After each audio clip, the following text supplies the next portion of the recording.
গেল কয়েকদিন ধরেই অস্থির এলপিজি সিলিন্ডারের বাজার। নির্ধারিত দামে মিলছে না সিলিন্ডার, যদিও অতিরিক্ত মূল্যে পাওয়া যাচ্ছে।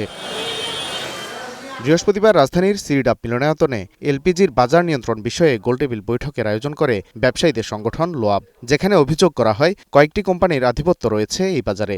এজন্য এ খাতে সরকারের কর্তৃত্ব প্রতিষ্ঠার দাবি উঠে আসে। এছাড়া সংকট নিরসনে মূল্য নির্ধারণে স্বচ্ছতার কথাও বলা হয়। তাহলে কি আপনারা বেসরকারি খাত এইটাকে প্রধান করে যদি করতে চাই, আমাদের বিবেচনায় এইটা বাংলাদেশে পারবেন না।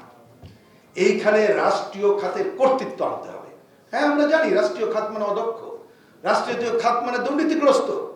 কিন্তু রাষ্ট্রীয় খাতকে যদি দক্ষ না করতে পারি, এখানে যদি দুর্নীতিমুক্ত না করতে পারি, তাহলে উপদেষ্টা সাহেবরা থাকেন কেন? অনেকেই আছে যারা এই দেশকে, এই রাষ্ট্রকে সুশৃঙ্খলভাবে চায় না, তারা কিন্তু এখানে বাইরে থেকে এই সুযোগটা নেবে।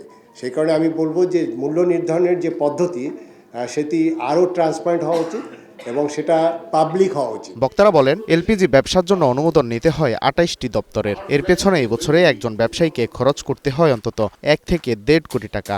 এজন্য একক নিয়ন্ত্রক সংস্থা নিশ্চিতের দাবি তাদের। বিআরসি লাইসেন্স হচ্ছে প্রায় 25 লাখ, ডিপেন্ড করে হচ্ছে ইয়ারলি ইম্পোর্ট ভলিউমের উপরে।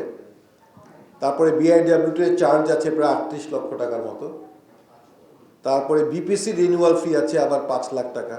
আমি বুঝতে পারলাম না বিআরসি আর বিপিসি কেন এখানে আলাদা আলাদা করে আবার আলাদা লাইসেন্সিং করতে হবে। ডিপার্টমেন্ট অফ এনভায়রনমেন্টের আছে 3.5 লাখ টাকা। তো এই যে তারপরে টেস্টিং আছে, অন্যান্য সব কিছু আছে, সব মিলে টিলে বছরে আসলে প্রায় 1.5 কোটি টাকার মতো একটা ব্যবসায়ী, যে ব্যবসায় আছে, ছোট ব্যবসায়ী হোক আর বড় ব্যবসায়ী হোক, 1 থেকে 1.5 কোটি টাকা চলে যায় এইসব লাইসেন্সিং ও পারমিশনের। এ সময় জ্বালানির মূল্য সমন্বয়কারী সংস্থা বিইআরসি চেয়ারম্যান এলপিজি ব্যবসায় জটিলতা কমানোর পক্ষে মতামত তুলে ধরেন। আজকে সকালে এখানে আসার আগে হিসাব করে দেখলাম যে স্যার, আমরা যদি আমি এটা মিটিংয়ে অনেকবার বলেছি, আমার নিজেদের অভ্যন্তরীণ মিটিংয়ে এটা বাস্তবায়ন করতে পারিনি, বাট যদি আমরা আমাদের অন্য স্টেক হোল্ডারদের উপর আস্থা রাখি, তাহলে কিন্তু এটা 4টা কাগজে চলে আসে।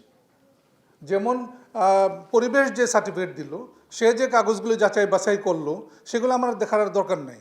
ব্যবসার জটিলতা কমাতে জ্বালানি মন্ত্রণালয়, বাংলাদেশ ব্যাংক সহ সংশ্লিষ্ট দপ্তরগুলোকে সমন্বিতভাবে কাজ করার তাগিদ দেন বক্তারা। যে কাগজগুলো দেখলো, সেটা আমরা নতুন করে দেখার। Walid Sakib, Star News, Dhaka.